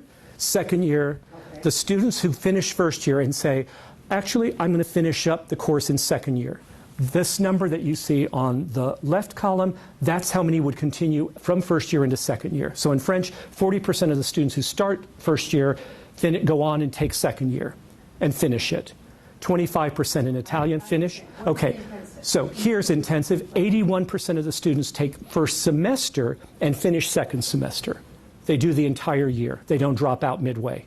So they start in intensive? So they start intensive. They take first. So it's the equivalent. I never like to say accelerated. It's intensive because it's a different kind of course. But in one semester, they do more or less what they would have covered in first year, and in second year, more or less what they would have covered in second semester. Do they have, is it compulsory to do a language in Austin? For liberal arts students, they have to, and what we've done is it used to be 2 years, but now we've changed it to proficiency. So students have to demonstrate intermediate, low, or mid, depending on the language, at the end of their coursework, because we have so many different models now. Some languages are still 2 years. Some are now 2 intensive semesters. Spanish, for whatever reason, is 3 intensive semesters, even though Spanish is a level 1 language. But they do 666 in Spanish. Yes, ma'am. I have 2 questions. Please. When you talked about the retention of the intensive courses, we were talking about how many were going on to third year after doing the full No, this is how many will complete either the 2-year sequence or the 2-semester sequence. So previous slide. Yes, okay. Was that showing how many from the intensive were going into... Oh, sorry, my bad. Sorry about that. From the intensive first year were going into third year. Yes, that's 89% of students finished intensive and went and took third year. Didn't simply stop after they had taken 1 year. They went and took another year, which was third year. The other question is that you mentioned that now the requirement is intermediate. Mid.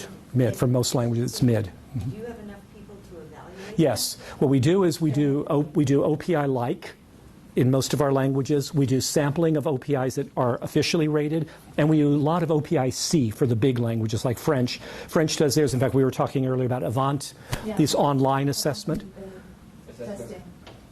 So even here at U of M, we started doing the Hebrew program proficiency test after the fourth semester as an exit exam to make sure that we're meeting our goals. How many students? So I do all the students would include 202, which would be 60. Right. So it's a huge difference. You can do some of these big. No, Spanish always is the. Yes, Spanish is what we've allowed for the large languages, especially Spanish, is they normally sample. They do a sampling, a representative sample from every section. I think one of the concerns that Texas is a public institution, Sure. is that students or parents may then sue, saying that the reason they're not passing is that the quality of instruction. We've never had that happen. Yeah, we really, truly, in fact, it's been quite the opposite. Is because students can demonstrate doing things, their parents have been delighted. Because it's like, truly story. My son had 5 years of Spanish in grade school and high school. Couldn't read a menu at the local Taco Bell. But he's had 1 year of Russian, and he's talking with the cab driver from Moscow. He's asking questions and yeah. Not only that, but our students love the fact that they get an official proficiency score. Yes. Because then they can put it on their resume. It goes on their resume. It helps with it. So, but I'm saying, I don't know if there are any administrators among you, but the class, again, the big worry among chairs and deans, and it was one that we had as well, is by shifting to the flipped model, which is very intensive work requirement on the part of the students, do we lose students? Because again, for all of us anyway, worried about budgets, it's numbers of students and seats, student credit hours. So this is the important side here, will show that if you're into statistics, you will see that none of these, even if they're minuses here, this is the greatest shift, are statistically significant differences in the number of student credit hours from if you notice, our here we go, up at the top, 2003-4 down to here. All these up above, this is all pre-intensive, this is all post-intensive. And our student credit hour net has remained about the same between liberal arts overall and languages in particular. It really hasn't changed a bit. I was just commenting, I think, over breakfast, or maybe Adi and I were talking earlier, one of the interesting things is we still, in fact, if anything, at Texas, since we've implemented intensive in 9 languages now, we have waiting lists for languages. I mean, our problem is we don't have enough budget now to pay new instructors. Arabic has 8 sections of intensive first year at 21 students per section with a waiting list of 60 students. That's 3 more sections, and we just don't have the staff for it. I can't hire any more people for that. Russian, we're doing 4 sections of intensive right now. So that's, again, for us. For Russian, those are big numbers that we have, 20 students in each section. So that's 80 students there. Plus we have 1 more section of standard 2-year Russian. This is the last year. We're phasing that out this year. So 1, 2. Yes, ma'am. Yes, sir. Go for it. Normal hours for the normal classroom. So normal, 6 hours in the classroom. So 5, 4, 3. 5 hours for first year, 4 hours for second year, and 3 hours for third year. Whereas we go 6, 6, and yeah, we're still 3. I'm working now on trying to redo the curriculum for third year. In fact, yeah. Yes, sir, and then I'll come back. 1 hour difference between, yes, 1 hour, but 1 hour in the classroom. And that's an important distinction because, right, at home is that the difference between the amount of homework our students do is tripled, right? Literally, the students, and they know this, the students coming in are fully aware. We make them actually, don't say make them, but we ask them to sign an agreement so they're aware of this is what you're getting into. You will be here, so we do Monday, Wednesday, Friday for 1 hour, Tuesday, Thursday for 1.5 hours. 50 minutes and 75 minutes. But then the students know that 6 hours in class, 12 to 15 out of class. That's intensive. That's the intensive program. Yes, 6 hours a week in class. I gotta go, Yeah. but thank you so much. My pleasure. My pleasure. Thank you very much. Thank you for coming in. There's a question here, sir. Now come back around here. Yeah. Yes, ma'am. Yeah, for those who start to take the intensive test, Right. they have already Zero. Zero.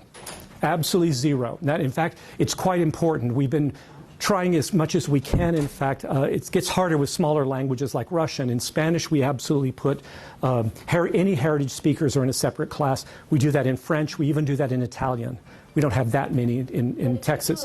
If you do a placement test, you shouldn't be getting them. In Russian, the problem arises when you have a student who speaks kitchen Spanish or kitchen Russian. Yeah, cannot read or write. Exactly, and we do get those. What we call false beginners, right? False beginners. We do get a few of those, and those students will do well in the intensive. The problem are the so-called ringers, the students who actually speak, let's say, Korean at home, but pretend they don't, and they come in for 6 hours of A's, right? There's academic integrity, and actually, to our credit, what we ask students to do in these intensive classes, most of them actually can't do very well. So even if they speak Korean at home, we're asking them to do very different things about Korean that they may not have thought about, like dealing with Korean culture, dealing with texts that they may never have encountered, like literary texts and so forth. So they still have trouble with it sometimes. I think it's most fun when you get a native speaker who sneaks into our classes and gets a B because they realize that they actually don't know everything about their native language. Yeah, but we try actually very hard. I mean, Adi is right. We do placement tests to make sure that students who are truly beginners take these courses first. Well, even languages who got, what is put in German, that they had, if they were. Remember that? Yes, I do remember that. That's right. I'm trying to remember what he called that. They've done that in German because we do get a number of native speakers in Texas, of Texas German, the way we do of Texas Spanish, Mexican Spanish. Each language is kind of doing its own thing, trying to get that placement to work really well. Yes, ma'am, please. I'm sorry. I didn't, maybe it was there and I didn't see it. Mm-hmm. If you have any statistics about Japanese or Chinese, because outside of the method that you're using, there might be like, cultural, global, business, political interests without question there is. Growing yes. out of proportion. So here's where maybe you all can help me, because nationally, I've been doing this kind of dog and pony show nationally now for a couple of years, and the two audiences that are the most resistant to the intensive methodology are Spanish, and that just nationally, Spanish groups just simply say, we do our thing, we have huge numbers, we could never do this, it has to be the way we've done it. I'm okay with that. The other group is Asian languages, especially Chinese. Actually, Korean has been slowly coming over, Chinese and Japanese. And the answer that's been given, it's not about culture, it's mainly about the complexity of the language in terms of its graphic representation. But it's not about interest, like trade interest, business interest? No. So let me now add the ringer here. Here's the real strange thing about this argument. What is the largest flagship program in the country? Chinese. There are 10 Chinese flagships in the U.S. That's the total number of all the other flagships, basically. I mean, the two other next largest are Russian has 5 and Arabic has 5. There's 10 Chinese, though. So no, the idea of using, and they all use this methodology, right? The intensive, that's what the flagship model is, it's intensive. So one can do Chinese in the intensive method. There is something that's preventing a lot of our, especially state institutions, from adopting it. I just did a similar workshop at Cornell for Southeast Asian languages, truly less commonly taught, Bengali, Indonesian, Tagalog, and things like languages of that group. All of them are very interested in doing this methodology, even though they have Cambodian has a very complicated graphic system. But all of them want to do intensive instruction. So my sense is this is more, as you say, I think there is this kind of cultural resistance to this method than anything else. At Texas, it's been interesting. We've seen, like, the German department is reticent about having German shift to the intensive model, but all their minor Germanic languages, Dutch, Norwegian, Danish, I'm leaving one out, Swedish, thank you, Swedish, are all taught in the intensive model. Only German is not taught in the intensive model. So we'll see. That slowly seems to be changing, though, because now they're teaching the other less commonly taught Germanic languages that way. Yeah. Yes, sir, please. Why there is a resistance? Why it's coming slowly and not faster? Because not everyone is like us. Honestly, I think there's two good reasons. One really is what I always simply call inertia. It's that we've been doing it this way so long. Wouldn't it be really hard to undo all that we've done so well for so long? And that's when we ask the question, how well have you been doing it? That was a question, to be honest, I asked myself. I was one of those people saying, but we're doing fine in Russian. You know, I've been doing this for 20 years. Literally, I've been teaching 20 years at UT when I finally said, basta, you know, we've got to do something about these proficiency levels.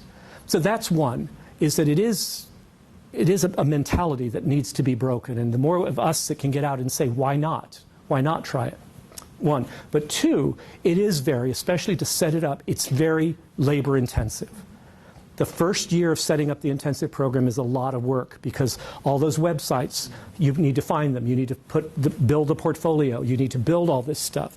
Once it's built, then it's just maintenance. And actually, I have to admit, it's easier now for me to maintain the intensive program than it was for me to redo the old school one every year. This what I showed you, kind of does its own thing now. I change out this or that activity. I mean, obviously, Russia's in the news a lot right now because of our fearless leader. And so I put I have to be very careful because in Texas is a fairly red state, even though Austin is very blue. I have to be very careful what I put out there about U.S. politics, but a lot of the texts that are being referred to, that are referenced, are political. Putin and Trump. So we're careful about what we change on the websites, but it's very straightforward to do that now. So those are the two big arguments: is inertia and the fact that it is a lot of work. The first year to set it up. Setting it up is a lot of work, and teaching it does take. And that I think most teachers don't. As I say, it's a great way to drop a few pounds because you really do just simply move the entire class. You move around the whole class. Yeah, yes, ma'am. Instructors, graduate students? It varies. I ask that because there's a lot of pressure for graduate students to finish within 5 years. Yes. And therefore, understandably, graduate faculty want limits on how much time they have to teach, right? Well, not just teach, the outside of class. Okay. I've got a couple of things on that. That's very similar to the University of Texas, but ours, in general, we do have more. There's more tenure track faculty who teach languages at UT, for one thing. That's the case around the country, by the way. We're the outsiders. We just have happened to have the last two deans have been really big about saying tenure track faculty should also be teaching language at least first through third year, at least. So a number of us, tenured faculty, do teach language, plus lecturers, plus grad students. So that's been nice. That part has been nice. Now, where I do come down, I've been grad advisor for a number of years too, and I always say, look, to a good qualified grad student doesn't just have a quality dissertation. She also has a good resume that says, I've got experience designing curriculum and teaching in class. So we try to make sure at least 1 year they've had at least 1 year of teaching one of our intensive classes. We try to make sure they have one semester teaching a third or fourth year level literature. Right. But See, TA before they become AIs. At Texas, yes. At Texas, they usually apprentice first, being kind of sitting in on class, doing some grading, but they really do need. That pedagogical side needs to be there for the kind of jobs that are out there, to be honest. Because we want them to get jobs, right? It's the point of getting a dissertation done if you can't get a job afterwards, yeah. Yes, sir, please. I'm sorry. Students who come to language class with a specific goal in their minds. I'm talking about the graduate students. Here in Michigan, I had many graduate students during the years that come to my classes, first year, second, mostly first year. And then they say, okay, I don't want to talk. Don't talk to me. Teach me grammar. Right. And some of them even complain about Yikes. me that, Bear doesn't teach grammar.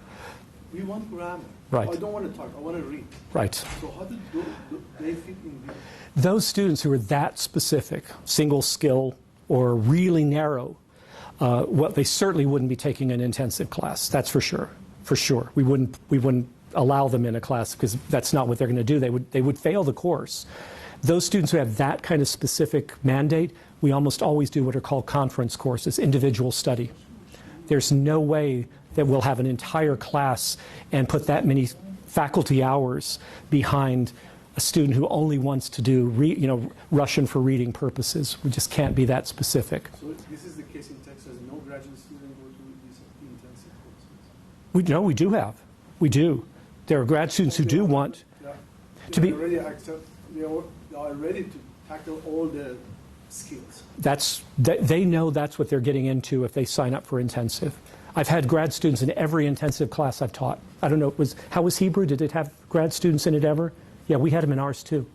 Yeah, usually doctoral students, we usually have 2 or 3 every year, but not many, but a few who want, and they know what they're doing is getting 4 skill plus cultures. But that's what they want. That's what they want, that's right. But some of them really just, it's a history department, they just wanted to read Persian. Yikes. I mean, the best you can do is try to talk them out of that, to explain what are the benefits of knowing the other skills, especially in terms of getting a job. And if that doesn't work, then doing it as a conference course where you only meet with them maybe once a week, because it's just not. That's not the way to do a proper language course. Yeah. I'm sorry about that side, yeah. So we're at time, and I want to give Tom a break. He's been going for 2 hours. This is good stuff. Thank you, guys. Thank you all. Thank you, guys, so much. It's always so good to see so many great questions, so much interest. Thank you. And thank you so much, Julie, for the invitation and getting me a chance to start the conversation here.